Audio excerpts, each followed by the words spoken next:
Oh, true.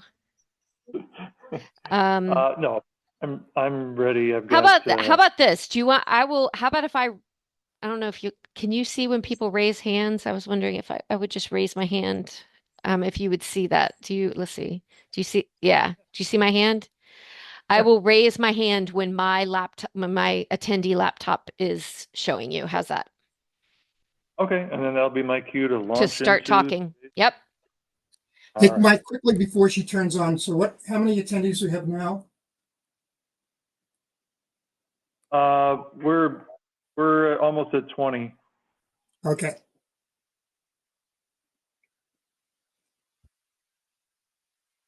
So nothing motivates like a deadline.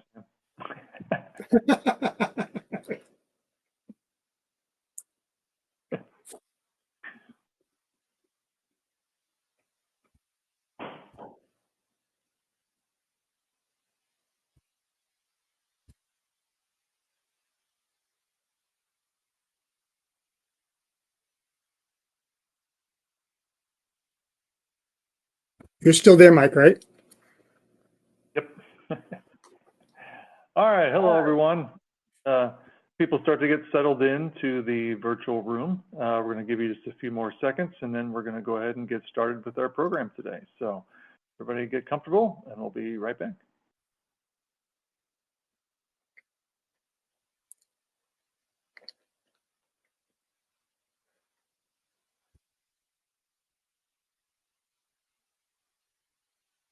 All right. Hello again, everyone. We are back after a little bit of a gap there, but we picked a very inspiring day on which to return. It's Find a Rainbow Day. Now, if it lucks out here, we're getting a little bit of rain here today, but a little bit of sunshine too. I might be in luck, and hopefully you will be too. You know, the construction industry is facing a workforce crisis that is comprised of availability, cost, and skill. For example, over 50% of contractors reported project delays due to workforce shortages, and over 90% of builders reported framing crew and carpenter shortages in 2022. Now, that's not today, that's 3 years ago. So imagine these things probably haven't gotten any better. Now, those shortages have contributed to an increase in the average new home construction cycle time to an estimated 8.6 months. Now, there is a solution to this, at least in the near term: advanced manufacturing and automated construction methods.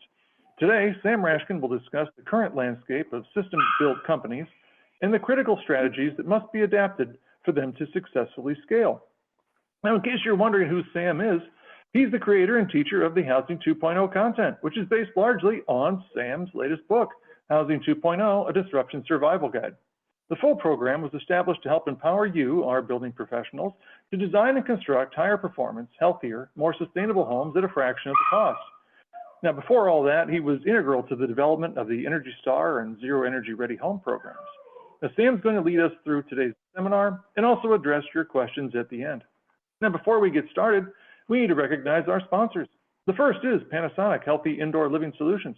They're helping builders across the country differentiate themselves with powerful, code-compliant, and cost-effective indoor air quality solutions that provide a safer environment for home buyers.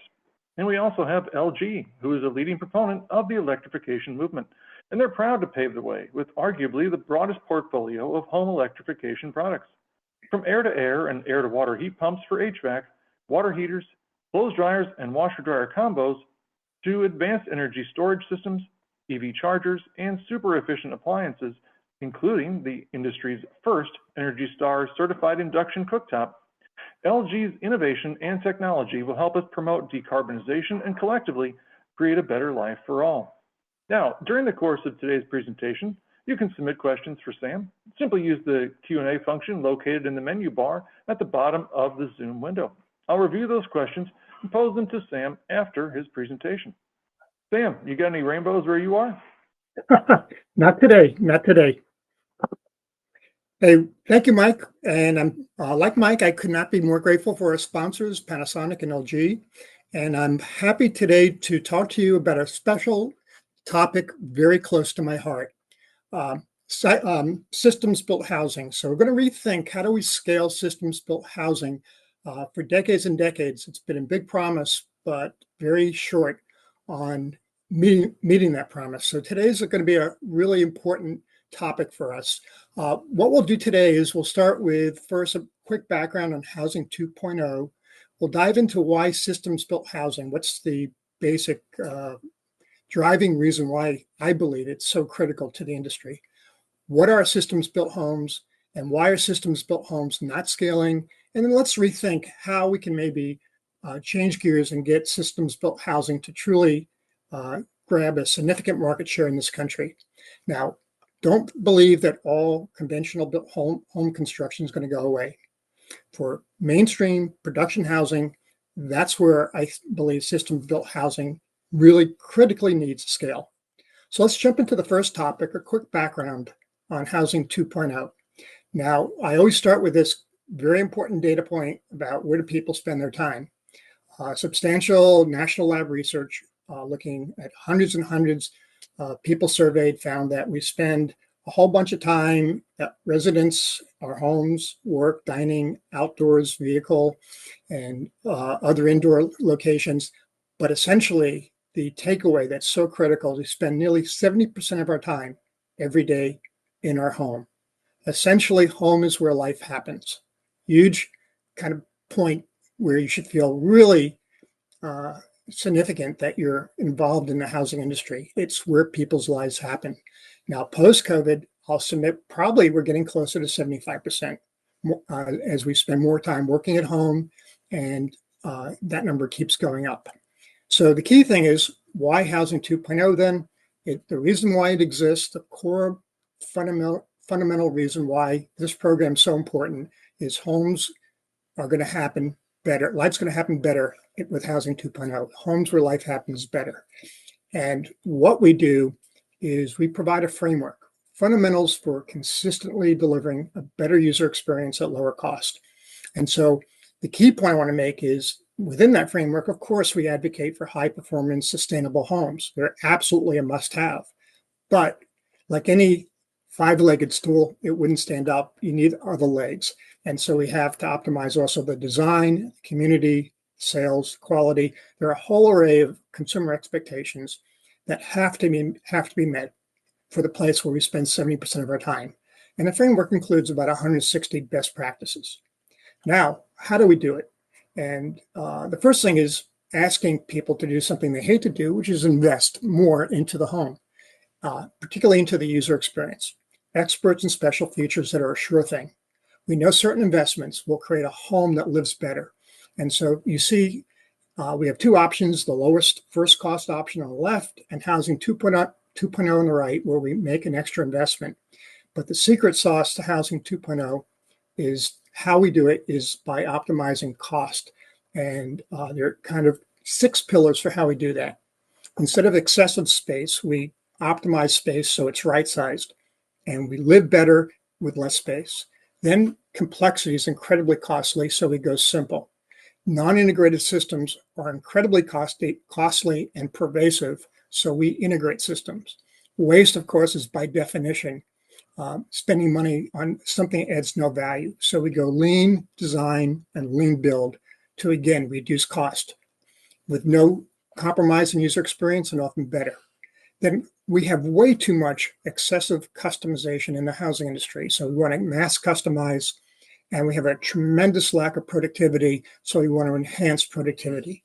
With these 6 pillars, you have a net lower cost, therefore a cost savings. And because you've optimized user experience, you have all this added value for lower cost. So the key thing we have to do is the third step is translate that value. How do we translate these better homes for lower cost? And I will submit, if you go through the Housing 2.0 framework and all the details that we cover, somewhere about 30 to 70% greater value than a traditional home. Now, the key resource or the key thing I try to do is keep gathering empirical data how effective this framework is. One of the ones I had a pleasure of listening to at a conference was from Walsh Construction, a project where they built the first building on the site, which was a multifamily apartments. Then they built the second, but only optimized the design experience, most of the design, and they got 24% reduced costs from the first building with units that live better. So again, I love the empirical evidence, and your main resource is the book Housing 2.0, A Disruption Survival Guide. Has over 360 citations, tremendous amount of graphics. Again, for those that are interested in this, this is the best reference. So now let's jump into why systems built homes. And there are three key reasons why. One is the trade crisis, second is the productivity crisis, and the third is the affordability crisis. These three crises converging on the housing industry at this very time that we're living right now.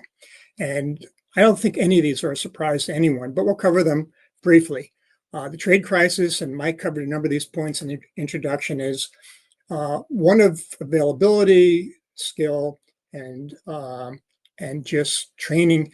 And when we look at the surveys year after year after year, we see builders are struggling. 60% of builders expect cost and availability of labor to be a real problem in 2024 and 2025. And you can see right there on the survey, right, how significant that is.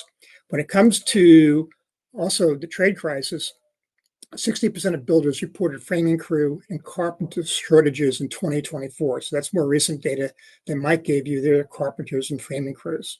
So again, we still have way too many builders just trying to figure out day to day where they're going to find the workers.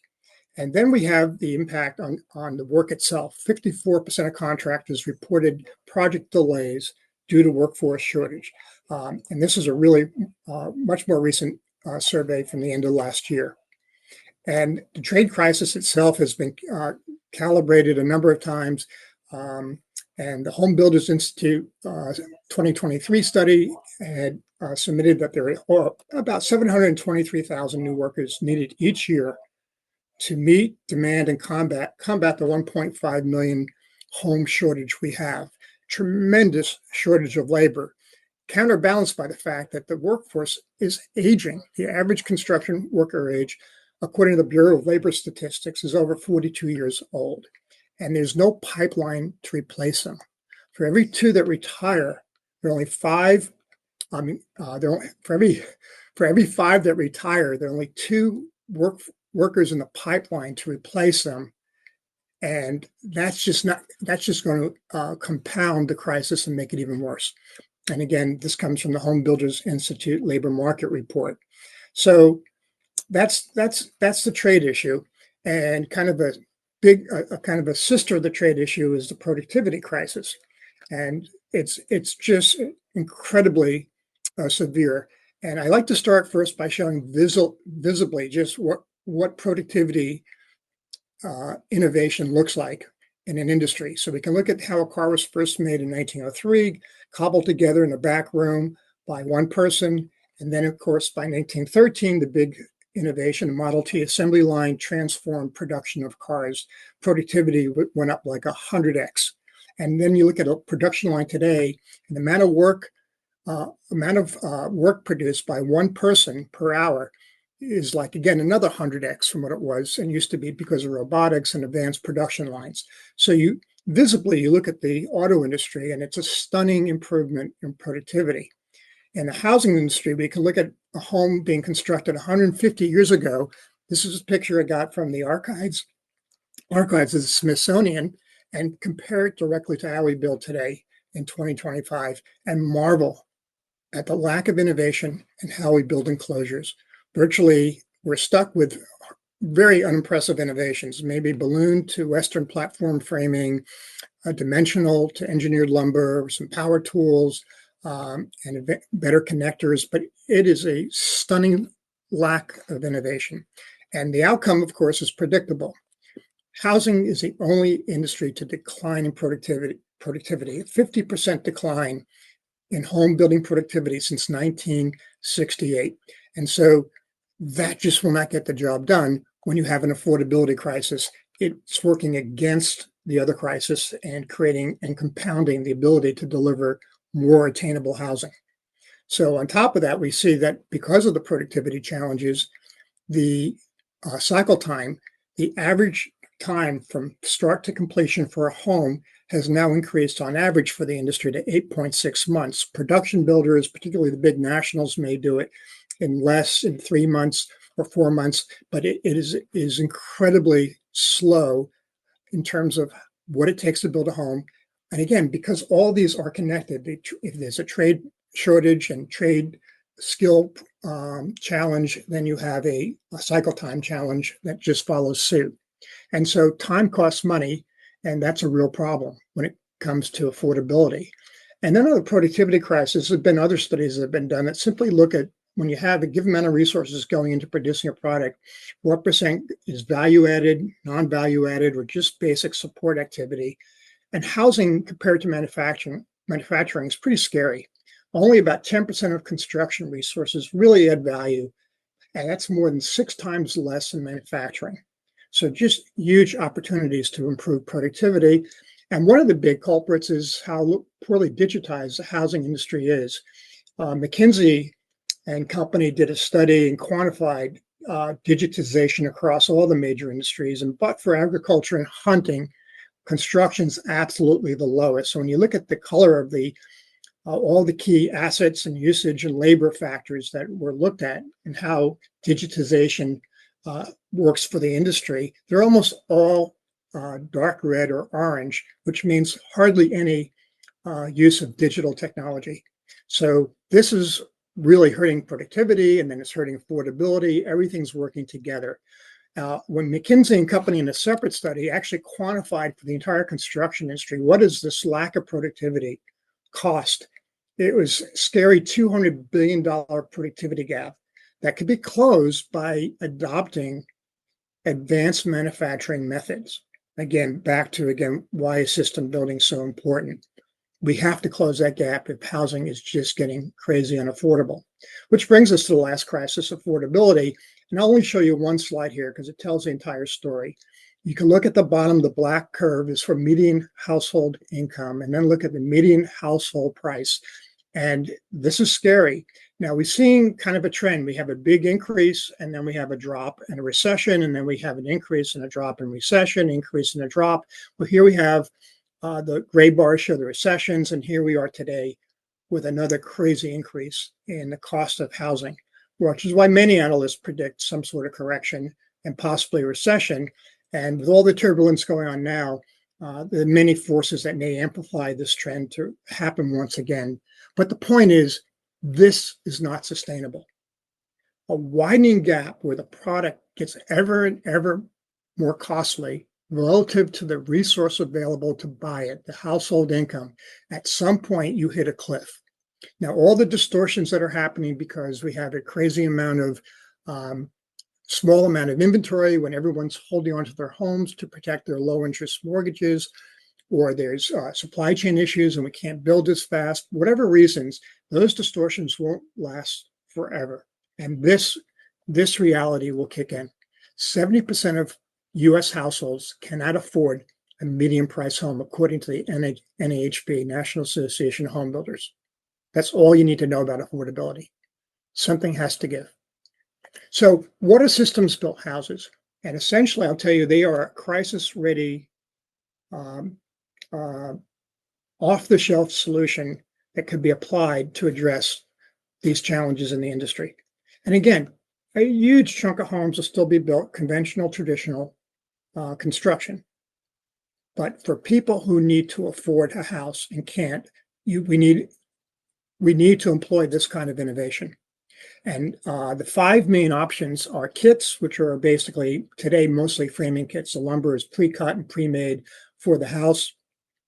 Various types of panels that are delivered on site that are made in a plant, framing, SIPs, structurally insulated panels, insulated concrete panels or ICPs, precast concrete, which today is mostly used for foundations, modular, which are whole modules, fully finished or partly finished and dropped on site. And then there are hybrids of panels and modules mostly used for the very trade-intensive parts of the home, the kitchens and the baths. So these cores are dropped on and panels for the rest of the home. And then 3D printing, where you print in a factory or on site the home with the special equipment that can print using various materials, most commonly concrete or composites. And so now you have a tremendously reduced or mitigated need for trades. You have superior quality and cycle time to improve productivity.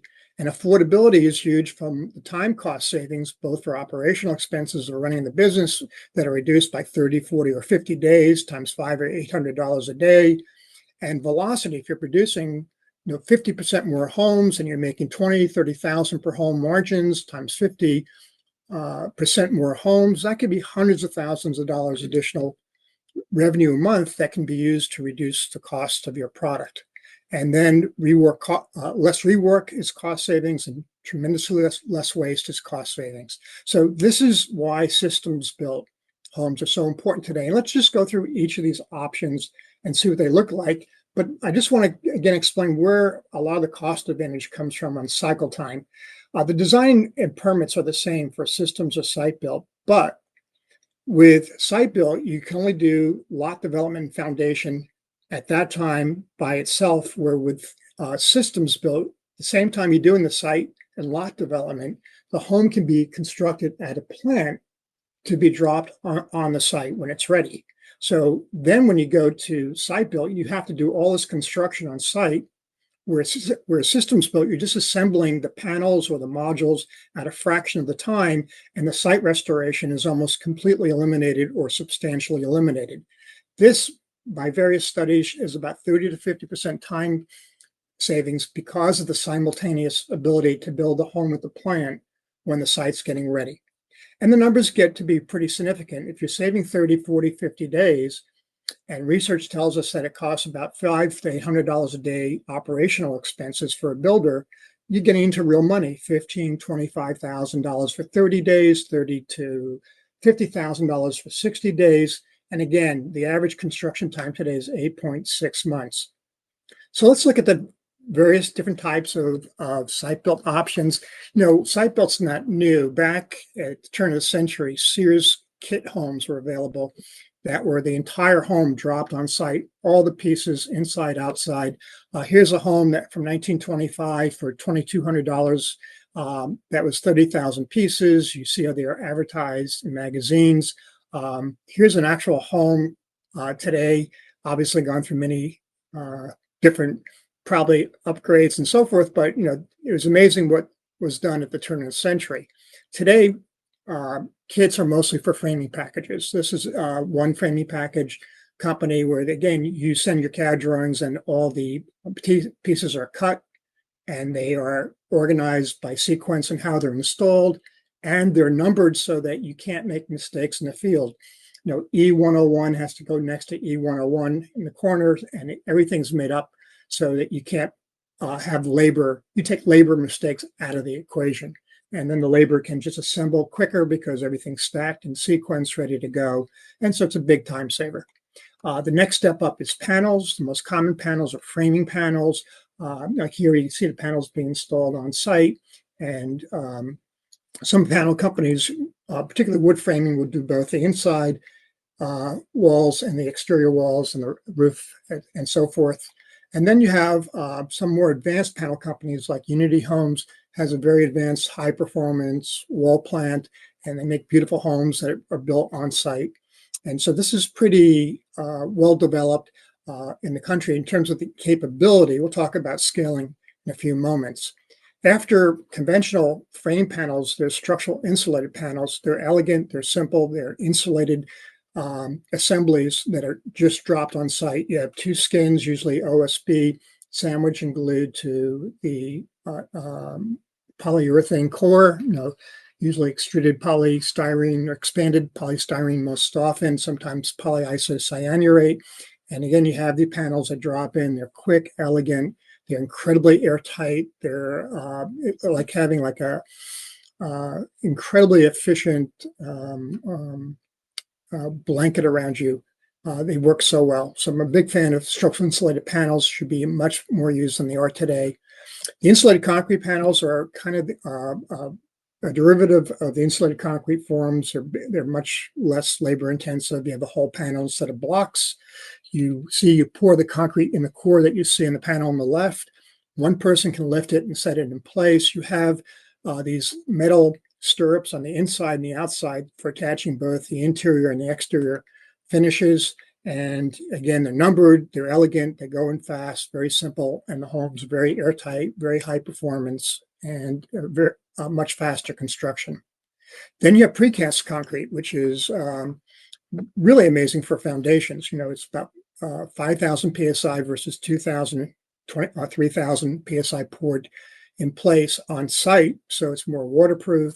You have all that more efficient use of the concrete, 70% less concrete because of that rib configuration that you see. And because of the metal stirrups that are attached to the end of the rib, you have fastening for your drywall, so you don't have to build a whole frame assembly to have a finished basement. It's ready to go. We have R10 insulation everywhere around the rib and in the cavity, and you can add more insulation in the cavity if you want, and it goes in faster, and it's just really an elegant way to do basements. It can be used above grade too. And this is a kind of a finished basement ready to go and have, again, this is a finished foundation ready to be a finished basement. Notice there's no footing, so you have much better flow of moisture from under the slab to the drain tile as well. And then you have modules that were built in the factory. Often they're pre-finished, sometimes not finished or partially finished. And you build these modules, and on site you drop them in place even faster, but more waste, using about 33% more material than you would for traditional wood frame on site. And that's because of all the redundant surfaces, floor to floor, wall to wall. But there's much less waste in production in the plant to counter some of that. But again, it's a big box. It's a lot of expense to get a permit, a trailer vehicle, get it down the road. So, you have countering forces for helping and reducing cost and adding costs. But generally, it's a way of really reducing trades. And then you can have panels plus cores, where you build the core in the plant and then you use panels for the rest of the wall. So on the left is a pre-made bathroom, on the right, pre-made kitchens, and you would just drop those in place. Here's an example for an ADU, accessory dwelling unit, where one company has two cores, one for the bathroom, one for the kitchen. And because both cores are about 8.5 feet wide or less, they fit in the back of a normal truck. You get rid of the permit, you get rid of the trailer vehicle, you can ship it incredibly lower cost, and you get like maybe 10, 12 trades working so much more efficiently in a plant with better quality control on the most critical spaces that need so much work and so hard to do in the field, done so much lower cost. And then the other 5 exterior panels go on to create a complete building on the outside. 4 more panels complete the framing of the walls on the inside, and you have a building. And so the spaces that are just open volume can be cost effectively applied to just the panels. But you see, there's just ways of doing mixing and matching to really get this optimized. And the last option is 3D printing. And this is one where it's 3D printed in a plant. This is 2 halves that are dropped together on site. And so everything's done in the plant completely, except for whatever foundation work is needed on site.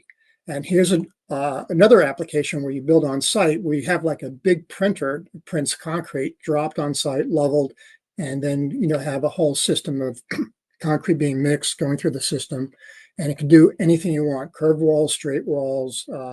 It can work 24 hours a day, just printing, and no labor except for the operator running the equipment. Now, what's interesting is start to see some of the large national companies, production builders, looking into this. I wasn't sure what to expect from 3D myself, but here you have Century Communities doing a project with 72 homes on the left, and D.R. Horton doing another project in South Florida. So we'll see what happens with 3D. All these things have to compete with each other, but you see what the options are. So the big question then is, why are systems built homes not scaling? And the numbers are pretty amazing how low they're not scaling. This is a kind of comparing the market penetration for systems built single family homes in Sweden, Japan, Germany, UK, and US. And of course, you can see US is obviously incredibly lagging, only about 3.5%, I think today, maybe 4% since 2018, but hardly moving the needle, where other countries are going from 7 to 11, UK, 15 to 20, Germany and Japan. And then you have the poster child for complete transformation to systems built. In Sweden, 85% of the homes there are systems built. Again, single family homes we're talking about. And they've just taken over. And for obvious reasons, everyone in Sweden sees these homes and go, I wouldn't buy a site-built home. This is crazy. The amount of quality, performance, and we'll talk more about that when we show examples. They just wouldn't make that compromise. And I think our industry has a lot of delusions about how much customization is needed. I keep countering a lot of the builder friends I have that it is a delusion for, again, not for the luxury homes and the higher end homes, for the mainstream buyer who wants to get into a house and not be financially burdened. You're way over customizing the product you're providing. So why doesn't it go to market in the U.S. is the key question. I spent my life managing change and learning about change, and having the privilege to make so many mistakes trying to transform markets to innovation with Energy Star and Zero Energy Ready Home. And when we were successful, I was militant about wanting to understand why were we successful, because so much of what we were doing was by instinct and not by a repetitive process that we could do over and over. And my studies have led me to a framework for how we scale. And one of the most important resources that's a partial look at the framework is the book Inside the Tornado by Geoffrey Moore, mostly focused on the technology industry, but everything I believe that's covered is just as relevant to construction. And the essential aha from that research and analysis that is done there in that book is that we normally, when we map out a market diffusion curve for a new innovation, we would draw this S curve that you see here, and market penetration on the vertical axis and time on the horizontal axis. And you start off slow, just basically dealing with early adopters who will embrace new innovation. And it's a long slog to get to the mainstream users. And then you get to the laggards. And this is supposed to be how it works. Well, the research and the analysis from Geoffrey Moore suggests something that's very different. That in fact, if we look at the profile, the two main demographics involved in the diffusion curve, early adopters and mainstream users, early adopters are unique. They accept higher costs. They'll gamble on the future rewards. And when I say rewards, I mean both cost and the value equation is so enticing to them, they go. They also accept uncertainty. They're venturesome.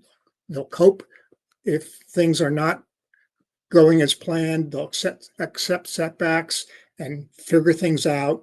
And they accept high friction. They don't mind working in innovation cliques to work around issues, and they'll deal with complicated transactions. They want to deploy the innovation. Then when you get to the mainstream user, you could not be more diametrically different. They reject high cost. They discrete any new idea that isn't obviously just so compelling to them. And they will not pay an extra penny if they don't understand the value and it's not lower cost. They reject uncertainty. They'll deliberate forever if they're not sure. They resist anything that's confusing them. They want proven solutions, and they reject friction. They want, give me the whole product solution. I don't want to have to figure anything out. I don't want to form a click. I want simple transactions. Everything about them is different. So as a result, this is a myth that you have a smooth transition from early adopters to mainstream users. In fact, there's a chasm. That's the reality, that there's a big kind of chasm you have to cross before you can get to the mainstream user. And if you don't cross that chasm right here, which is the whole focus of scaling, then you go flatline. So when you see flatline for SIPs or for modulars or for a lot of these systems built options today in the market, it's because they're not crossing the chasm. They're not addressing that incredible challenge to get to the mainstream user. So thus, why are homes not scaling? They failed to cross the chasm. They don't optimize the cost plus value equation in a way that it's absolutely understood and compelling. They have way excessive friction and way excessive uncertainty. And I can virtually map out any company I see that's system built, and I will essentially benchmark them against these three chasm factors, and I can always accurately, I feel, predict if they will scale or not scale. So when you rethink scaling systems built homes, it's just a response to that reality. You have to cross the chasm. You have to optimize cost and value in a way that is so transparent to the end user. And you have to figure that out, and you have to mitigate friction, and you have to mitigate uncertainty. This is what you have to do. And then there's one extra part about scaling is there are bright spots out there that inform a path for how you can do this. You have models you can copy. They're motivating because they're doing it and they're accomplishing, if not all these aspects of crossing the chasm, critical parts of it. So you want to leverage those bright spots, those areas that are truly demonstrating there's a path to addressing each of these challenges. So let's look at them individually and then look at actual examples where things are being done that create a foundation for scaling in this country. So in optimizing cost and value, one of the most important elements that's missing from the industry is systems built, optimized designs. A lot of the panel companies in particular, and even some of the modular companies, are really guilty of this. The builder brings in the plans, and then the plan has to figure out how the hell am I going to get our plan to be able to make that custom design. It just adds so much cost to the site systems built process. What you have to do is develop designs that are fully optimized for how everything about how that plant works and all the elements that have to be followed to reduce and minimize cost. It doesn't change the quality of the design. It's just a set of factors you have to integrate if you want to minimize cost. And then, of course, you can minimize cost by using more advanced production. It gets higher quality at a less resources. That's just going to reduce cost. And there's a whole array of different amazing things being done to really improve production. A lot of offsite plants today are just really building indoors and don't have anything more sophisticated than just a kind of a line that that the product can slide down and go from one station to the next. So there's a lot of advanced production technology. Like I said, you look at an advanced automobile plant today, and it's just a stunning amount of efficient systems with hardly any waste. And then one of the biggest challenges is translating all the value when you're done with a systems built product. What is the true cost? So often that's missing. I'll talk more about that. And even messaging all the advantages in a way that the end user understands. There are killer apps also for using some system building solutions in part just to address really key challenges or pain points in the industry. And when you create that experience using the systems built product by the builder, then they're willing to move into more and more use of that systems building option. And then mass customization. Again, we just over customize way too much. So let's look at next mitigating friction.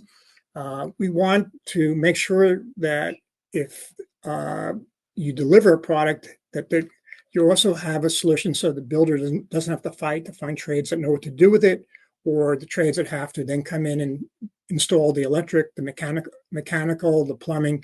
You have to make sure that all that is not a friction point for the builders. The best thing to do to mitigate friction is have setup services, so the builder's not required to find someone that knows what to do with that panel or set up the module.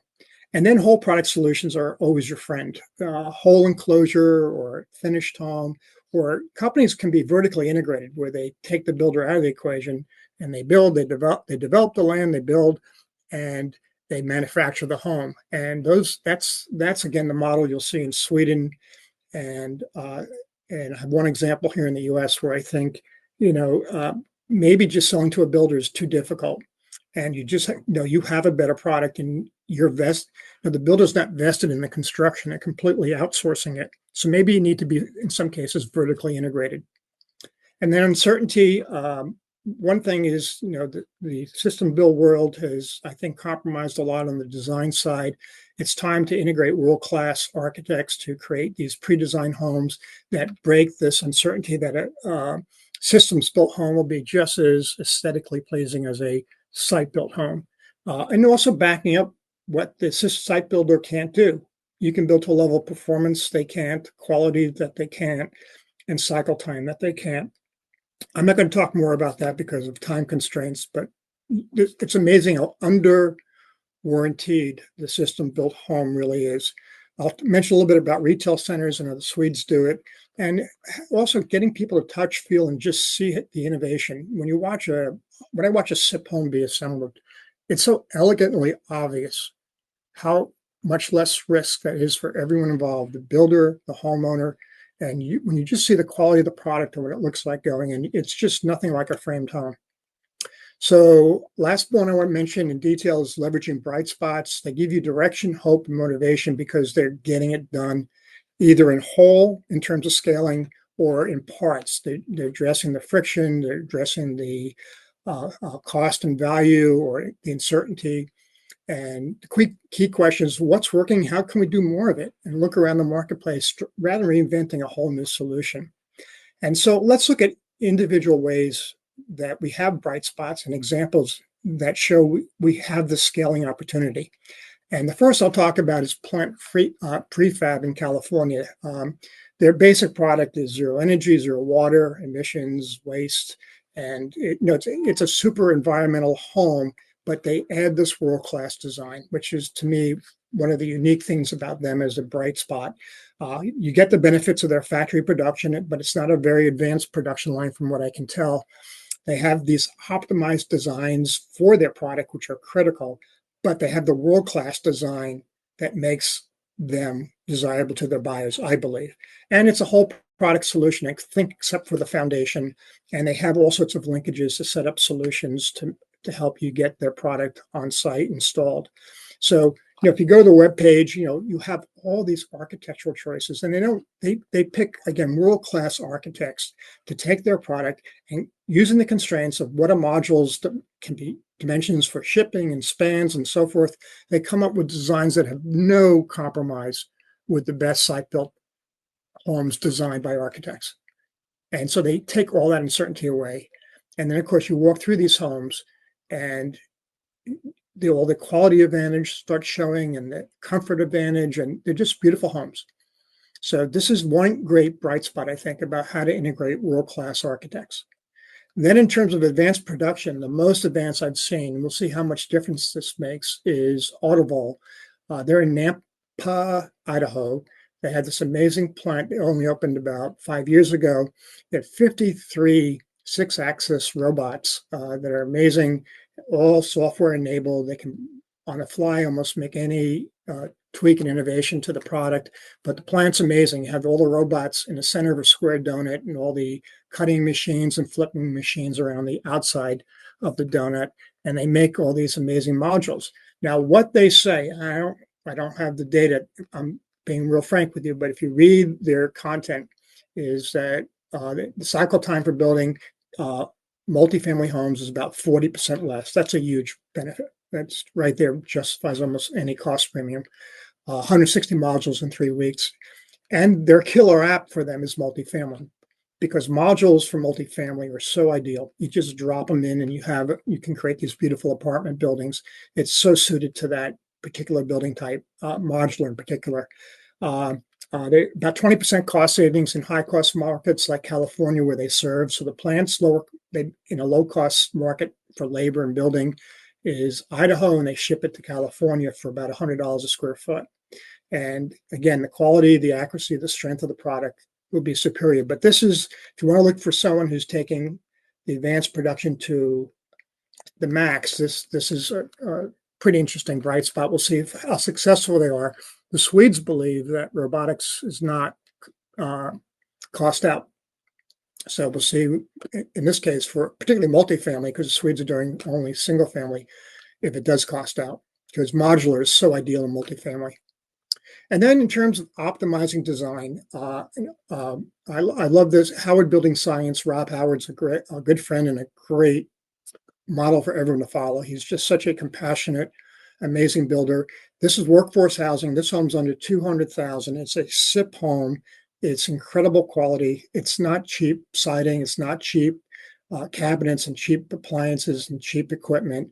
It's a $200,000 home that's well equipped because he's saved so much money with a SIP optimized design. Now, he also has a two-story, I think, 1,500 square foot model and other models. But if you look at this model, I'll just show you one example how optimized it is, and it follows suit in all the other products. And then I'll show you the cost equation later. But what's simple, why it's optimized is the simple roof, simple footprint.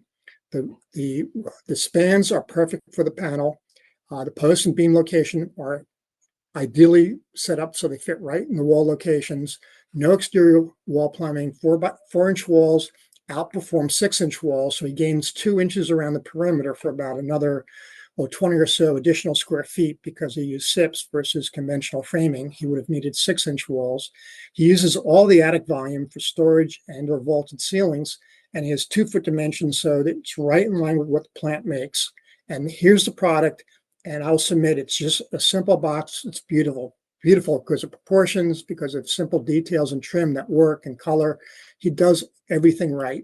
And so you go inside, again, it's not cheap cabinets, it's not cheap appliances. He has really good quality washer dryers and finishes. And here's the basic layout where you can see the posts in the middle of this wall over here in the center of a perfect location so they can support the ridge beam and then the simple roof. You can look at the bathrooms and see all the plumbings on interior walls. And it's just, everything's optimized. And then here's the section to the home and the roof plan, again, where you can see how simple it is, ideal for SIPs. In the section through the house, you have half the house has storage above the bedrooms. The other half of the house, which is the kitchen, dining, great room area, has vaulted ceilings, all adding extra value at no cost because the SIP allows you to do that because it's fully insulated versus an attic where you lose that space. So the other bright spot is how do you translate that value and explain the cost and value? And for the Structural Insulated Panel Association, I was contracted to develop a tool called the SEPA True Cost Bidding Tool. And what we did was we took all the interrelated costs when you use SIPs, time, construction. There are a lot of interrelated costs that happen with structure, with insulation that already is included with the panel, airflow control that's already included with the panels, the finishes that are easier to do, mechanical, electrical, plumbing, and all the advantages of quality and lean with less waste, less rework. And all those costs are factored in. And then value adders, the much improved quality, resilience, structural integrity, dimensional accuracy, that's worth more than zero. And then the added volume, if I'm adding 20 square feet in the floor plan because of 4-inch walls instead of 6-inch walls, and it costs $200 a square foot, that's $8,000 right there. And I get all that attic living space. If I use it, in this case, I use the storage and the vaulted ceilings, adds a lot of value. Storage might be worth $30, $40, $50 a square foot. So that's another $15,000, $20,000 of value. And then it may help you qualify for incentives like Energy Star Zero Ready, where you might not. With conventional framing, you can account for that as well. But when you do this true cost accounting and not just comparing a bid package result, framing package versus a SIP package, you get to the right answer. So that's what we did on this project. We compared what would he have gotten with a framing bid versus a SIP bid, and it wound up that the SIP versus framing, if you simply look at the bid packages for each of those, was $14,000 higher. In this chart, the horizontal line here in the middle is the frame cost of framing. If SIPs is higher, you go above. If it's lower, you go below. It's $14,000 higher, which would mean, in effect, this is why builders are getting sticker shock when they get a SIP bid. They compare it to the framing bid, they go, it's $14,000 more. That's a 56% premium. I'm out of here. Now, in the case of Rob Howard, he's really an advanced builder. He's the early adopter. He's willing to do the analysis himself, to figure it out. And this is what he figured out, that he shouldn't have to figure out, that the SEPA tool, bidding tool, figured out after the fact, which is that, in fact, when you looked at all of his costs, the savings on insulation, on air sealing, on rework, on waste, on time, on everything he was saving, it netted out $400 lower costs to do SIPs and framing.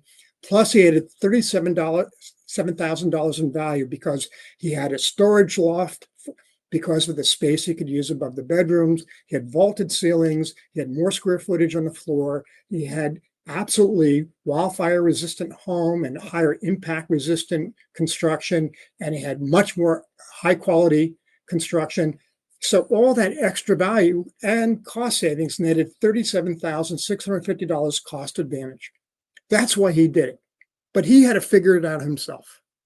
So the purpose of the true cost tool is when you get a SIP bid, you see the true cost comparison.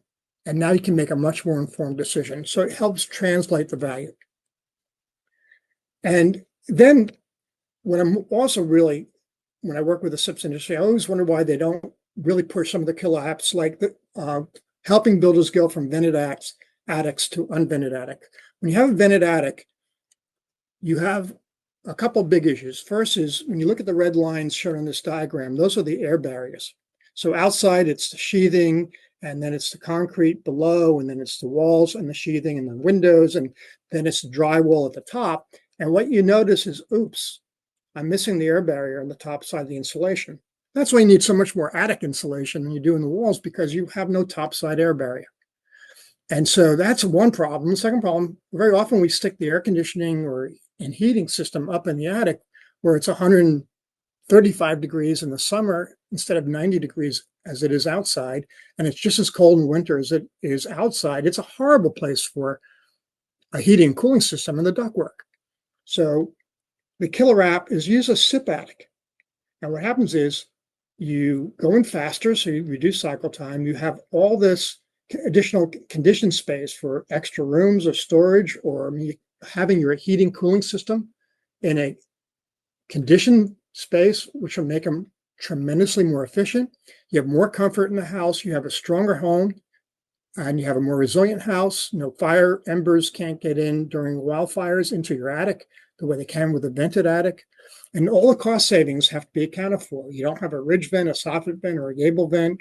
You don't have all the plethora of air barriers and air sealing details you got to do with a conventional vented attic. Well, the time you're saving is money.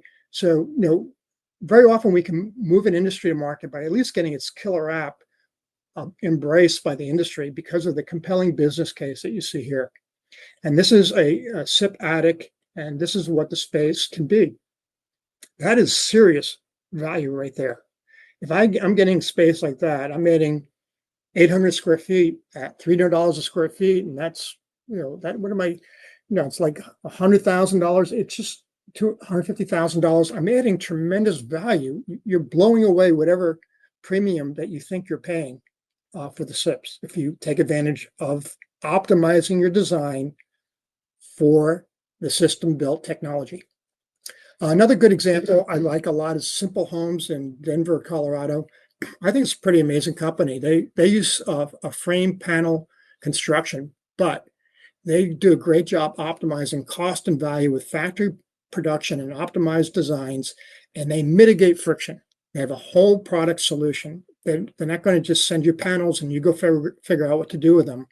A big issue again with the SIPs industry. That's how most of the SIP companies work. They'll send you the panels and you got to hope the electrician knows what to do with them. The framer will install them. The framer will do the interior walls, even though they're losing the 2/3 of the project to the SIP company, and they'll still work with you. And uncertainty and issues, that is creating so much friction and uncertainty for the SIP industry, and really explains for me a lot why it will struggle to scale. So this company says, no, whole product solution set up, we'll give you great designs. So this is their product. It comes to site in these beautiful panels. The quality they do in the plant is so much better than the field. And they have in the plant, they have the weather barrier, the windows, they have the floors, they do the interior walls. It's the whole product. It's the whole package. And this home is a good example just how good their designs can be. I think this is a beautiful, simple cottage design. I think the floor plan's great. It's all built in a plant. I watched their 4-minute video of their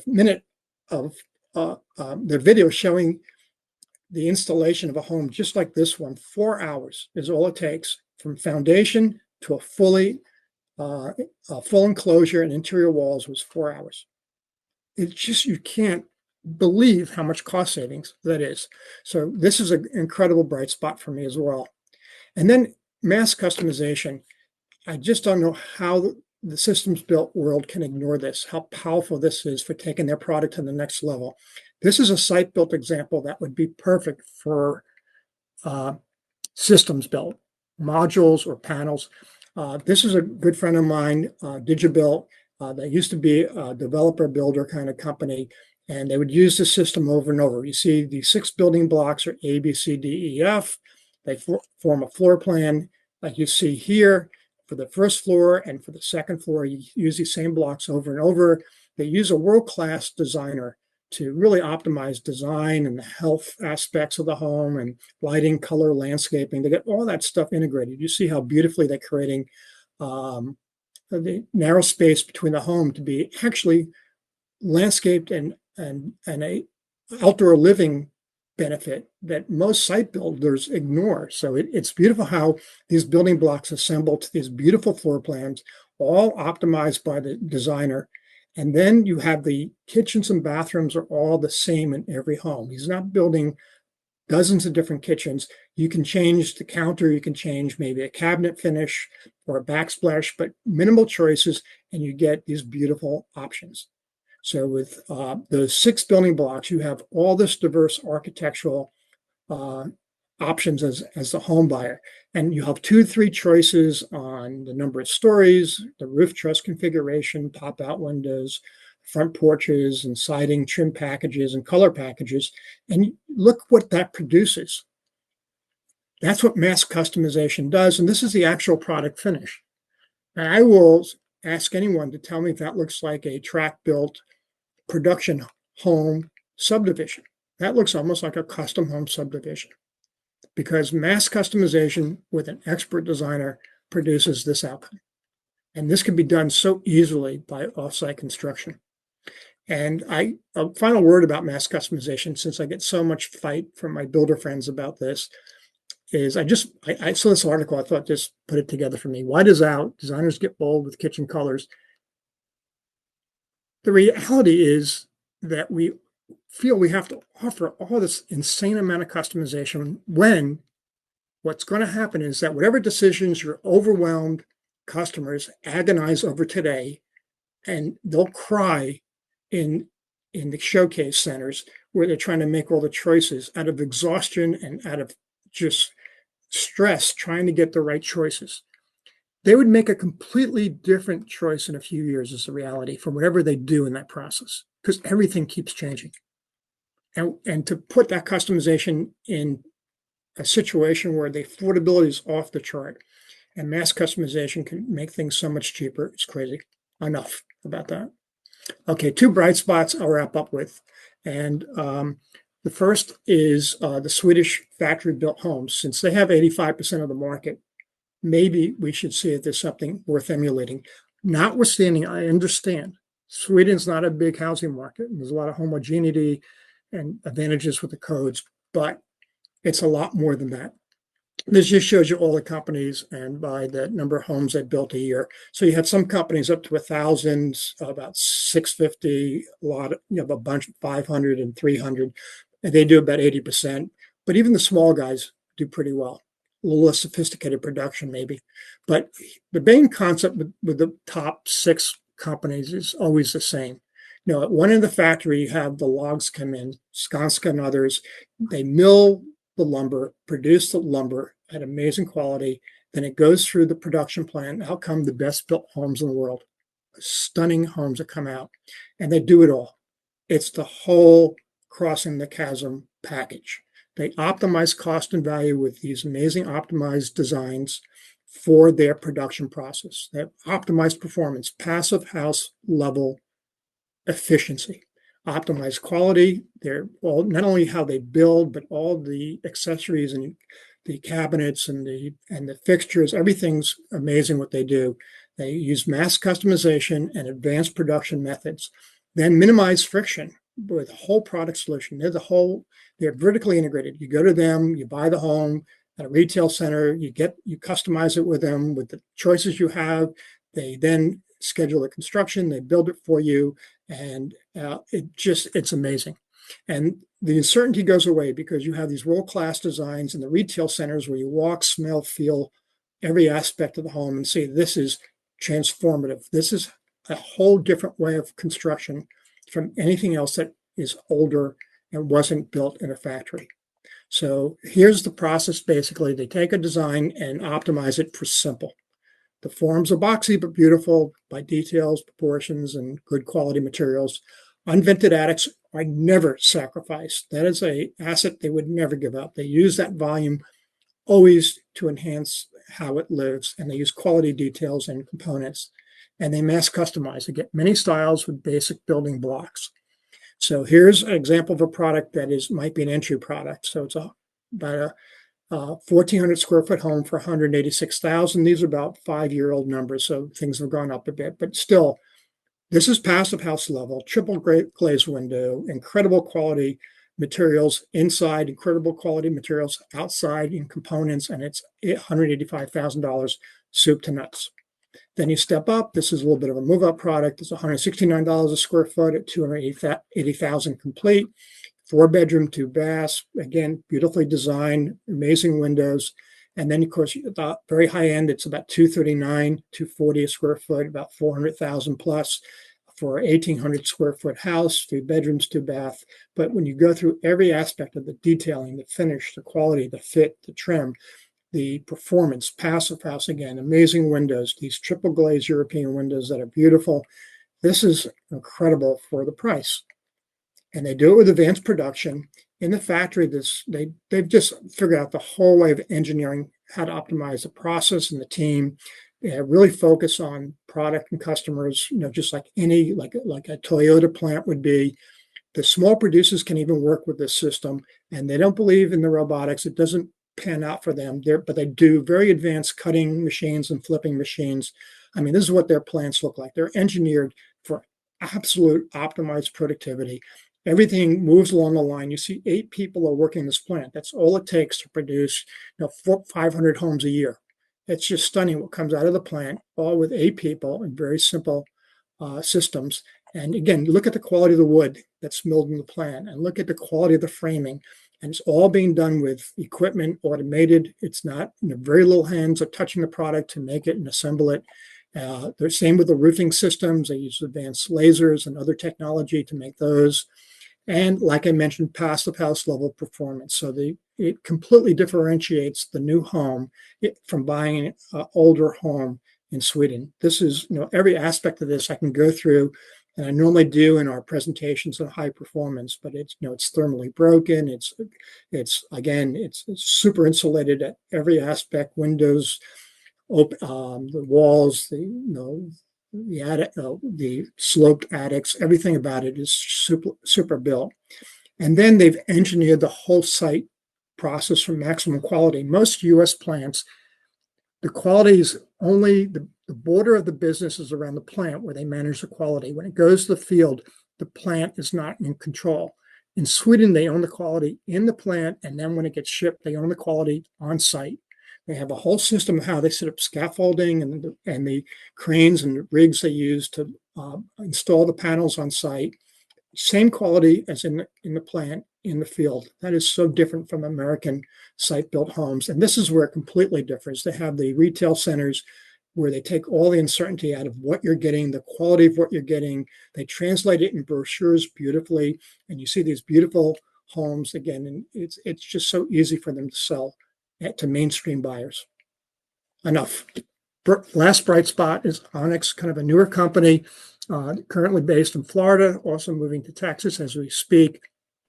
And first thing I want to do is, again, this is the message when you go to the website. We believe the world demands that we build different and build better. I go crazy when companies overcomplicate their message. They had it. Just take out these words. We build different and build better. Go into 6 words from like 12 words. So that would be my recommendation to Onyx is just, you had me at we build different and build better. You didn't need all the other words on the website. But what a company. They optimize just like the Swedes. They have their formula and their way to optimize cost and value with optimized designs, mass customization, advanced production. They're mitigating friction with a whole product solution. There's nothing missing. You get the whole soup to nuts home from beginning to end, set up services, and they're vertically integrated. They develop, they build, manufacture. So that's why they can control things at a much higher level. And they mitigate uncertainty. They used to self-insure the homes for the buyers because there was so little risk, they were willing to do it. They found an insurance provider who understands how little risk are in their homes, and their homes are being sold at a very substantial insurance discount. And they show the model homes explain how much value there is to this factory built home. So first, I want to start with build different and better by, at the very beginning, completely rethinking the enclosure. We're building homes in incredibly hot, humid region of the country, incredibly disaster-prone region of the country. We want to minimize structural risks and construction costs. And so when you compare wood to concrete, it's a stunning difference in which product delivers on all things that you would care about. If you want low, high humidity risks. You want no chance of mold, zero chance of rot, zero chance of dimensional and warp stability problems. If you want no expansion and contraction issues that may create cracking or seal problems with vinyl windows and wood frames, wood is a complete no or an X on all those attributes. Concrete is crushing them. It addresses all of them almost bulletproof. If you want disaster resistance, high impact, pest, wildfire, wood is completely vulnerable to all those. Concrete, again, completely mitigates those risks. And do you know, in Florida is like, I think, the highest termite cost state in the country. It's over $1 billion a year of termite damage is done every year. You don't need to have all those chemicals sprayed around your house. You don't need to pay for the pest service. You don't have to pay for the higher insurance costs. It's just incredible how much resistance the concrete gives you. Structurally, the product performance doesn't vary with orientation of material, no sustained load creep. And then on construction costs, you have less job site waste, less labor and job site protection. The materials doesn't have to be done. So wood, no. Concrete, yes. It's just, sometimes when you step back and say, what am I trying to do here? You start to ask questions. Am I even using the right material building with wood like all the other builders? And they said no. So I visited a plant last year, and these are my shots from that, but it's a completely robotic operation building the walls assemblies. They basically, this is a robotic system that sets the forms for all the openings and sizes the panel based on the CAD drawings, and it just moves everything automatically. And so you create these forms for pouring the concrete, and they're 2-inch slabs that are poured, and then they're steam cured to 8 or 10,000 psi. And then you have two sandwiches come together to create the wall. So you see them putting the insulation on the panel on the right that will be flopped over on the panel on the bottom, or a different panel. And then you create your wall panel. So you see on the right there again, the panel on the right will be flopped over the one on the left. And then it creates a panel like this that's sealed on the edges when it's done. And it has all the wiring, the plumbing, whatever you need. And it's then cures to, again, 10,000 psi. It's bulletproof for moisture. You can't have any moisture flow. You can't have any bulk moisture issues. It's just a incredibly strong product. It's impact proof, and it's stacked and sequenced, ready to be installed on site. And then they build the pods for the bathrooms in a separate plant, and they just form them and drop them on site. And basically, it's a finished bathroom that is dropped on site.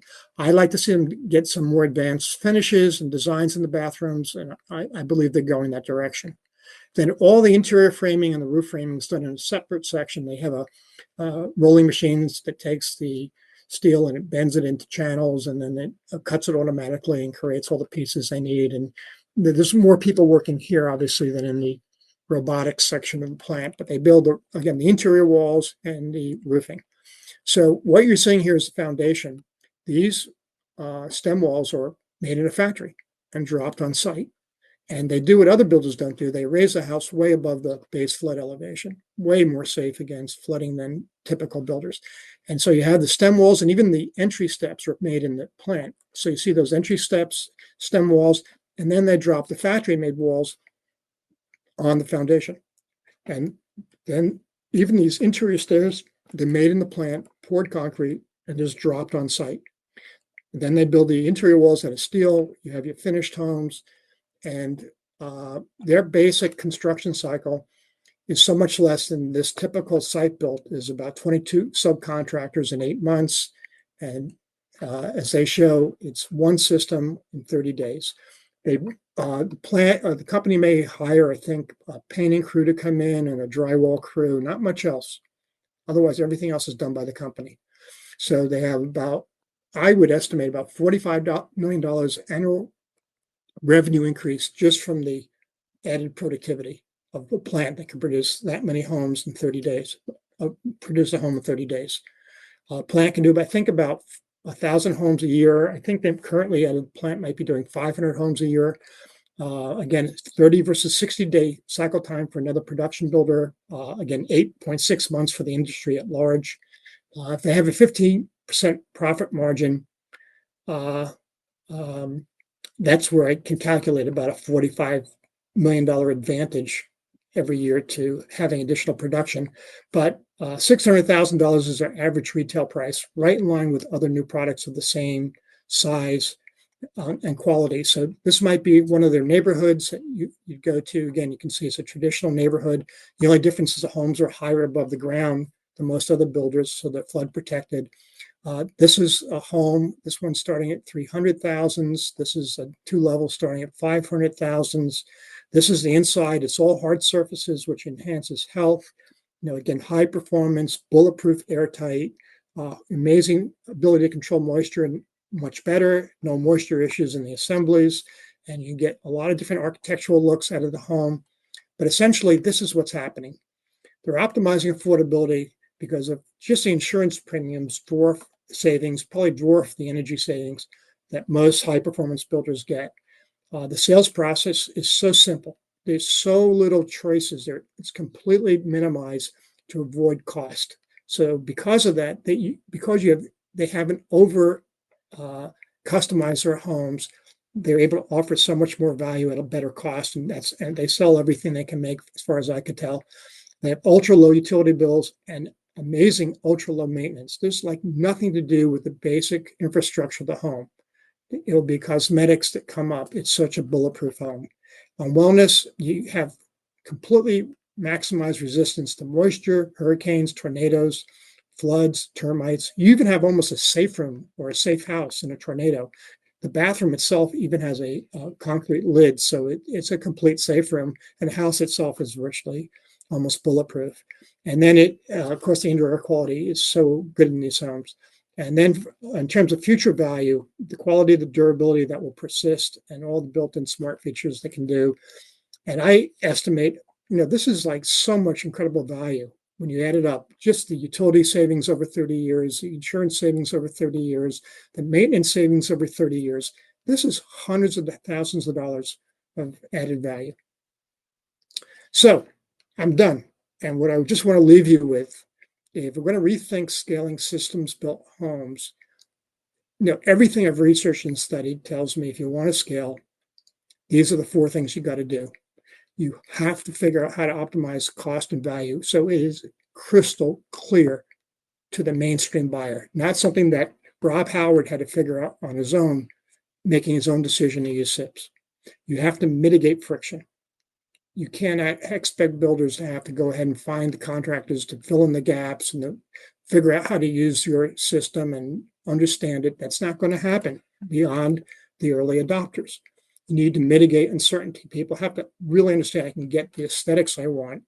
This is superior quality in ways where you back it up and don't make it any uncertainty that you have the quality that the site-built world can't deliver. And you have to do more of what's working.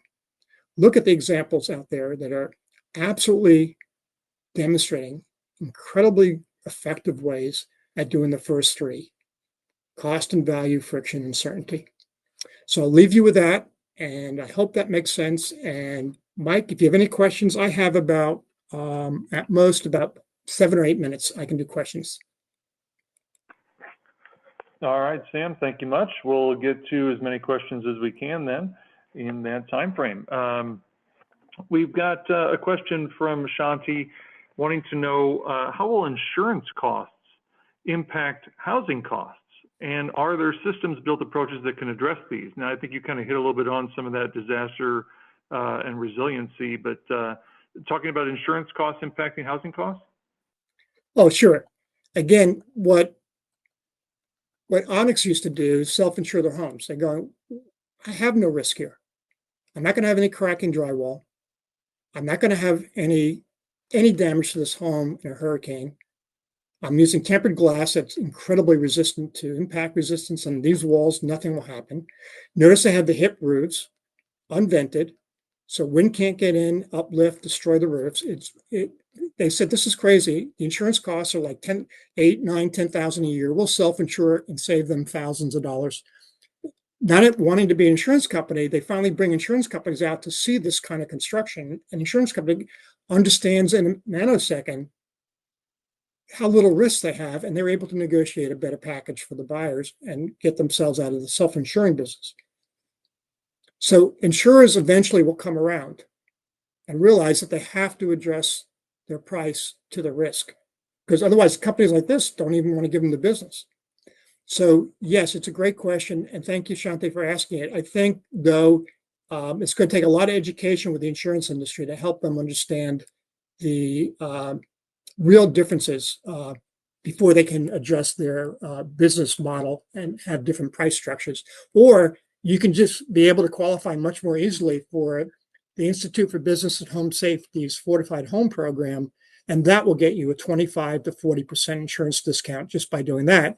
And again, the Onyx home, for instance, in Florida, would instantly qualify for those discounts by virtue of that. And that may have been the system they used to get it. We had a question from Lauren.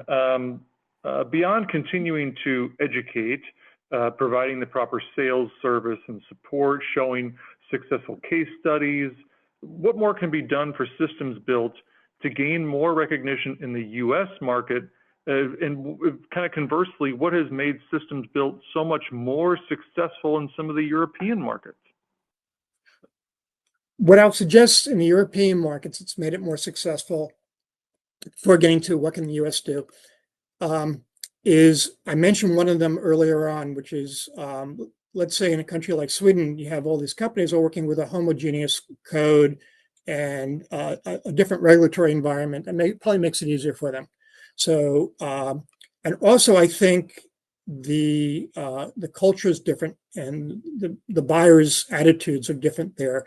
I don't think in this country there's been a lot of systems built work where, again, a lot of the early modular work was pretty much low end. You had the manufactured housing, factory made homes were very low end, and a lot of systems building was deferring to just lowest cost and lower quality materials just to try to get people to use it as a strategy rather than try to compete on other basis points. So I think Europe had an advantage that people came in with better strategies and for some reason understood ways to mitigate cost objections, uncertainty, and friction. So what the U.S. market can do, I think, is hopefully learn from this. You know, Katerra was a $2 billion disaster. SoftBank put $2 billion in plus other investors and got nothing out of it. And then you had Integra I thought a very good product, but they didn't reduce friction and they didn't have whole product solutions. They had to rely on getting individual builders to change their process and break their long-earned agreements with framing contractors to do their work. It was, I think in this country, it's going to be harder, but I think we know what to do from the framework I just laid out. And if you don't check every one of those boxes, cost and value, friction, and uncertainty, if you don't check every one of those boxes, then probably you're going to have a tough time scaling. And that always is not the wrong thing. I think some of the systems built players are happy with their niche market business. The SIP guys sell to their SIP buyers, the modular builders sell to their modular buyers, and they make a decent living. And So you have to want to really grow the industry. My point is that for the larger mainstream home buyer, I don't think they can afford traditional built homes anymore just by the numbers. And the only way to extract cost savings for that part of the market is with the system building. And I think, like I said, I think we know what to do. That's the points I laid out.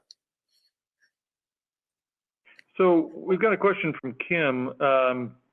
Because modular factories are the hub in a spoke model, how can modular factories entice builders at the end of those spokes to become site prep contractors and then, setters and stitchers and warranty providers, especially for those who maybe are building one-off homes?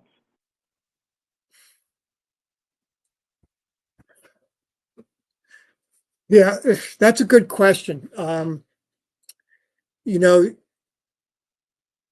By not owning the site part of the equation, that's where a lot of uncertainty enters. In the systems built world, for most products that aren't very small, except for very small panels, you have to have a perfect foundation. And by that, it's got to be dead level. You can't drop a module or a big panel and the foundation have dimensional variance that's very significant and expect to set that panel properly or module. So by not owning that process and having absolute control, which you can get the quality, you just have to be committed to it. And by relying on a contractor who's not being held to that kind of quality control to come in for your modular product or big panel product and expect them to change is sometimes a big ask.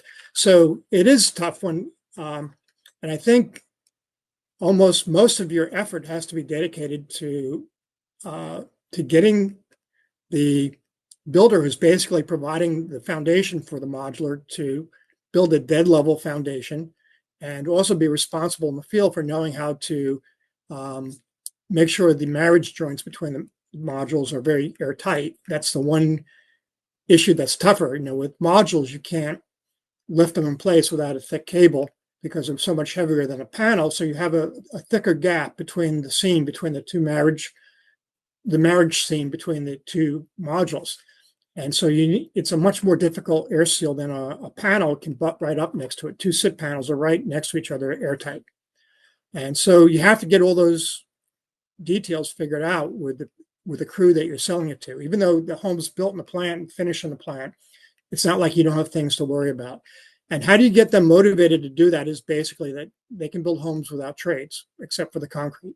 They only have to have the concrete trade and some basic waste lines put in and electric power put in. But in terms of wiring the house and plumbing the house itself, I mean, all the trades are done for you with many modular products. So you have to have a builder who loves that kind of business model, doesn't have to hunt down all the dozen or so different trades and can just have the house dropped on and benefit from the cycle time advantage to the degree that you can get it. Some of the times factories with modulars homes can be backed up as well. So it's a tough question. I don't know. I know a perfect answer to it, but they have to be motivated by that business model, not wanting to work with the trades. All right. And do we have time for one more, Sam, or do we have to wrap it up here? Do one more and we'll wrap up after that. Okay. All right. So we do have one more, and I apologize to those that we were not able to get to your questions. I'll make sure to get those down and email those to Sam so he can follow up with you. So if homes built on metal chassis with axles were built to IRC codes instead of HUD codes, could that possibly overcome mainstream market resistance? What a great comment. And I think it's a big part of it. There are a number of issues. Local jurisdictions are pretty much convinced that a manufactured house will be very limited value and reduce the tax revenues and might have issues during disaster events. Now, a lot of the problems with disaster events is not fair a reputation for that industry. It's so many of the homes are located in the absolute worst locations at low flood levels, base flood elevation levels. They're not built with better foundations. So it's not the manufactured house problem. It's that the foundations and or the siding of the homes often leads to them optically having more issues maybe during disasters. And so, one, having parity with the IRC between manufactured and site built, yeah, I think that would be a huge, huge advantage to getting local jurisdictions to see manufactured housing as an amazing solution for attainable housing. But then there might be other factors. They may want to have homes that visually do not undermine property value. So they want maybe a more permanent looking foundation than just skirting. And they may also ask for certain architectural capabilities that, maybe a higher pitch roof might be an example of something that might be a requirement. But yeah, I think that would go a long way. If you could get manufactured housing built to the IRC and local codes, we could have certainty about that. That would be huge. There's so many problems because HUD code housing and site built housing don't even use the same metrics. One may use pounds per square inch, and another one is using a total overall some value that's completely different from that. And the building departments don't even know how to even evaluate the manufactured housing option. So we have to reduce the uncertainty if we expect manufactured housing to be embraced by local jurisdictions. So it's a great question, and it's a very insightful. In fact, the IRC parity would be a big way to start building that kind of acceptance. So thanks, Mike. It was another great day. Yep, thank you, Sam. And that does conclude today's seminar. Like I said, I will get these questions that were unanswered over to Sam. But thank you all so much for attending today. Thank you once again to Panasonic Healthy Indoor Living Solutions and LG for their generous sponsorships. The next GBM is shorthand, but the next Green Builder Media webinar is going to take place in just 6 days. That's right. I'm going to be joined by Darren Waschek, and our topic is going to be water efficiency in the water energy nexus. That will start at 2 p.m. Eastern time. That's going to be next Wednesday. Until next week, stay safe, stay healthy, and take care, everyone. So long.